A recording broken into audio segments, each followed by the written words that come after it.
ইংরেজরা ১৬০৮ সালে ভারতে এসেছিল ব্যবসা করতে, কিন্তু তারা ভারতে এসে দেখে এখানকার মানুষ খুবই সহজ সরল, এদের মধ্যে কোনো ইউনিটি নেই এবং এরা ছোট ছোট ভাগে বিভক্ত। তখন ইংরেজদের মাথায় একটি বুদ্ধি এলো, তারা ভারতীয়দের উপর শাসন করবে। ইংরেজরা ভারতীয়দের উপর শাসন করার সবথেকে বড় কারণ ছিল সেই সময় ভারতবর্ষ অনেক প্রাকৃতিক সম্পদে সমৃদ্ধ ছিল। আপনাদের জানিয়ে রাখি, ১৭৫৭ সালের পলাশী যুদ্ধের পর থেকে ইস্ট ইন্ডিয়া কোম্পানি শাসন করতে শুরু করে এবং ধীরে ধীরে ইস্ট ইন্ডিয়া কোম্পানি সমস্ত ভারতবর্ষ নিজেদের দখলে নিয়ে আসে। এরপর ১০০ বছর ধরে তেমন কোনো বড় বিদ্রোহ হয়নি, ছোট ছোট বিদ্রোহ হয়েছিল, কিন্তু সেগুলি ইংরেজরা দমন করে দিত। তাহলে ১০০ বছর পরে অর্থাৎ ১৮৫৭ সালে এমন কি হলো যে সমস্ত ভারতবর্ষ জুড়ে এত বড় একটি বিদ্রোহ শুরু হলো? আপনাদের জানিয়ে রাখি, এই বিদ্রোহের পটভূমি অনেক আগে থেকেই তৈরি হচ্ছিল। ভারতীয় জনগণ ধীরে ধীরে ইংরেজদের বিরোধী হয়ে ওঠে, যার অনেকগুলি কারণ ছিল, যেমন অর্থনৈতিক কারণ। ইংরেজরা জমিদারি প্রথার মতো আইন নিয়ে এসে ভারতীয় কৃষকদের শোষণ করতে শুরু করে, যার কারণে কৃষকরা বিদ্রোহী হয়ে ওঠে।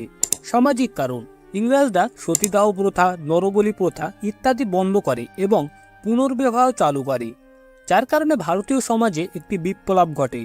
ধর্মীয় কারণ, ইংরেজরা খ্রিস্টান ধর্ম অত্যাধিক প্রচার করতে শুরু করে, যার কারণে ভারতীয় সমাজ অসামাজিক হয়ে পড়ে।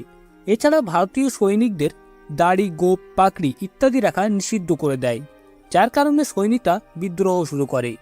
কিন্তু সেই সময় সবথেকে বড় কারণ হয়ে দাঁড়ায় ইংরেজদের তৈরি নতুন এনফিল্ড রাইফেল। সেই সময় একটি গুজব ছড়ায়, এই নতুন রাইফেলে যে গুলি ব্যবহার করা হয় সেই গুলির প্যাকেট গরু এবং শূকরের চর্বি দিয়ে তৈরি করা, যার কারণে সৈনিকদের মধ্যে মত পার্থক্য দেখা যায়। ফেব্রুয়ারি ১৮৫৭ সালে ভারমপুর নামক স্থানীয় সৈনিকরা এই রাইফেল ব্যবহার করতে অস্বীকার করে। অন্যদিকে ব্যারাকপুর নামক জায়গায় মঙ্গল পাণ্ডে নামক একজন সৈনিক এইগুলি ব্যবহার করতে অস্বীকার করলে তার উপরে ইংরেজ অফিসাররা তার উপর চাপ সৃষ্টি করে, যার কারণে মঙ্গল পাণ্ডে সেই অফিসারকে গুলি করে হত্যা করে, যার কারণে মঙ্গল পাণ্ডেকে ফাঁসি দেওয়া হয়। এর ফলে সমস্ত সৈনিকরা রেগে যায়।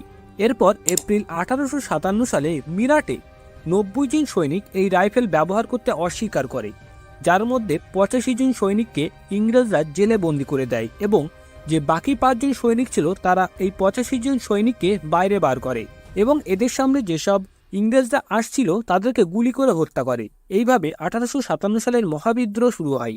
এই বিদ্রোহীরা ১১ মে পুরো সেনাবাহিনীর অস্ত্র লুট করে দিল্লিতে পৌঁছায় এবং শেষ মুঘল সম্রাট বাহাদুর শাহ জাফরকে জোরপূর্বক বিদ্রোহের নেতা হিসেবে ঘোষণা করে। ধীরে ধীরে এই বিদ্রোহ সমস্ত ভারতবর্ষে ছড়িয়ে পড়ে। ৪ই জুন বেগম হজরত মহল লখনৌ থেকে বিদ্রোহ শুরু করে।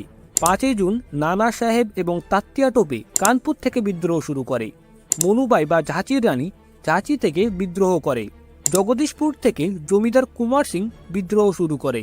শেষ পর্যন্ত ১৮৫৭ সালের এই বিদ্রোহ ব্যর্থ হয়, যার অনেকগুলি কারণ ছিল, যেমন অস্ত্রের অভাব, সংগঠনের অভাব, ভালো নেতৃত্বের অভাব। এছাড়াও রাজপুত এবং সিন্ধিহারা ইংরেজদের পক্ষে ছিল, শিক্ষিত লোকেরা নিরপেক্ষ ছিল। কিন্তু সবথেকে বড় কারণ ছিল বাহাদুর শাহ জাফরের স্ত্রী জিনাত মহল সমস্ত গোপন তথ্য ইংরেজদের দিয়ে দিয়েছিল। এছাড়াও এই বিদ্রোহের মধ্যে কোনো দেশপ্রেমের অনুভূতি ছিল না, যে যার স্বার্থের জন্য বিদ্রোহ করেছিল। বেগম হজরত মহলের কাছ থেকে আওয়াজ ছিনিয়ে নেওয়া হয়। ঝাঁচির রানীর দত্তক পুত্রকে রাজা করা হয়নি। কুমার সিং এর কাছ থেকে জমিদারি ছিনিয়ে নেওয়া হয়। শেষ পর্যন্ত ১৮৫৯ সালে তাত্তিয়া টোপে ধরা পড়লে এই বিদ্রোহ সম্পূর্ণভাবে শেষ হয়। এই বিদ্রোহ শেষ হওয়ার পর ইংল্যান্ডের রানী লর্ড ক্যানিং এর কাছে একটি চিঠি পাঠান। এই চিঠির ঘোষণা অনুযায়ী ইস্ট ইন্ডিয়া কোম্পানিকে বিলুপ্ত করা হয় এবং ভারতের শাসন রানীর হাতে চলে যায়।